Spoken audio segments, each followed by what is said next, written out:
వైసీపీలో ఇన్ఛార్జీల మార్పుపై మంత్రి అమర్నాథ్ కీలక వ్యాఖ్యలు చేశారు. రాష్ట్ర భవిష్యత్తు కోసం సీట్ల మార్పు ఉంటుందన్నారు.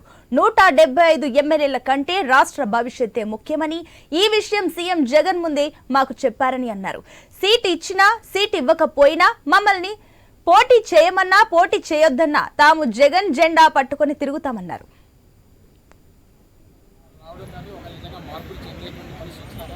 వైఎస్ఆర్ కాంగ్రెస్ పార్టీ అనేటువంటి మహాసముద్రం ఏ రకమైనటువంటి పరిస్థితులు వచ్చినా దాన్ని కంట్రోల్ చేసేటువంటి దాన్ని తట్టుకునేటువంటి శక్తి ఈరోజు జగన్మోహన్ రెడ్డి గారికి ఉంది. ఇవన్నీ కూడా చాలామంది అనేక రకాలైనటువంటి విమర్శలు చేస్తూ ఉన్నారు, లేకపోతే ఇంకోటి చేస్తూ ఉన్నారు. ఏది చేసినా సరే మాకంటూ ఒక ఎజెండా ఉంది, మా పార్టీ కంటూ ఒక ఎజెండా ఉంది. ఇందాక కూడా నేను పత్రికా మిత్రులతో మాట్లాడినప్పుడు అనకాపల్లిలో కూడా చెప్పడం జరిగింది. కొంతమంది నన్ను కూడా అడగడం జరిగింది, ఏంటి మీ భవిష్యత్తు ఏంటి అనేటువంటి మాట అడిగారు. క్లియర్ కట్గా చెప్పడం జరిగింది. 175 మంది ఎమ్మెల్యే అభ్యర్థుల కోసం రాష్ట్రంలో ఉన్నటువంటి 5 కోట్ల మంది ప్రజల తాలూకు భవిష్యత్తుని పరంగా పెట్టేటువంటి పరిస్థితుల్లో వైఎస్ఆర్ కాంగ్రెస్ పార్టీ లేదు. బలమైనటువంటి అభ్యర్థులకు ఇవ్వాలి.